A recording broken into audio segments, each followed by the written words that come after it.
Rain drop bangle multi colour choices எங்க தானே பாக்குறீங்க. ஆப்வியஸ்லி நம்ம சமயபுரம் நியூஸ் சூப்பர் ஸ்டோர் தான். ஸோ இது மட்டும் தானா? கண்டிப்பா கிடையாது. நிறைய செட் ஆஃப் பிரைடல் பேங்கிள்ஸ் இருக்கு, த்ரெட் பேங்கிள்ஸ் இருக்கு, மெட்டல் பேங்கிள், வளகாப்பு வளையல், கொத்து வளையல்.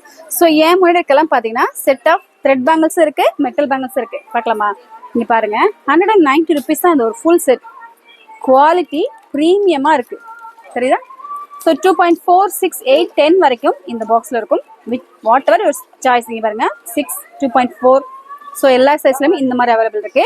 அண்ட் இந்த மாதிரி மெட்டல்லே மல்டி கலர், நல்ல கோல்டன் கலரில் தகதகான ரெட் அண்ட் க்ரீன் காம்போல. அண்ட் இதுன்னு பார்த்தீங்கன்னா க்ரீன் த்ரெட். C, wow! எனக்கு கேமரா இருந்தாலும் கேப்சராக தெரியல, பட் நேரில் பார்க்கும்போது கோல்டு பேங்கெலாம் எதுவுமே வேண்டாங்க. அழகாக எடுத்து அப்படியே செட்டாக நம்ம ட்ரெஸ்ஸுக்கு மேட்சாக போட்டு போகலாம். அவ்வளோ அழகான சாரிக்கு பேங்கிள்ஸ் மேட்ச் பண்ணணும்னு நினச்சிங்கன்னா, இல்லை ட்ரெடிஷ்னலாக ஒரு பட்டுப்பாடை சட்டை போடுறீங்க, இல்லை பார்த்தீங்கன்னா தாவணி படை போடுறீங்கன்னா, பேங்கிள் கலெக்ஷன்ஸ் மட்டும் நிறைய இருக்குது. முக்கியமாக எல்லாமே நம்ம பட்ஜெட்டில் இருக்குது. ஸோ இந்த கலெக்ஷன்ஸ்லாம் பார்த்தீங்கன்னா ஒரு மாதிரி குந்தன் பேங்கிள்ஸ் தான். இது எல்லாமே ஸ்டோன் ஒர்க் பார்த்தீங்கன்னா மிரர் ஒர்க்கும் இல்லை ஸ்டோன் ஒர்க்கும் பார்த்தீங்கன்னா ஃபினிஷிங் ரொம்ப நீட்டாக இருக்கும். இப்போலாம் நிறைய கஸ்டமைஸ் பண்ணுறாங்க, but no need to worry. Customize பண்ணணும் அவசியமே இல்லை. டேரக்டாக ஷாப் வந்து விசிட் பண்ணி பாருங்க. உங்கள் ட்ரெஸ்ஸுக்கு மேட்சாக பேங்கிள் கலெக்ஷன்ஸ் வாங்கிட்டு போனீங்கன்னா உங்களோட கருத்துக்களை எனக்கு கமெண்ட்ஸ் சொல்லுங்கள். தேங்க்ஸ் ஃபார் வாட்சிங். எல்லாத்துக்கும் முன்னாடியும் சேனலை சப்ஸ்கிரைப் பண்ண மறந்துடாதீங்க.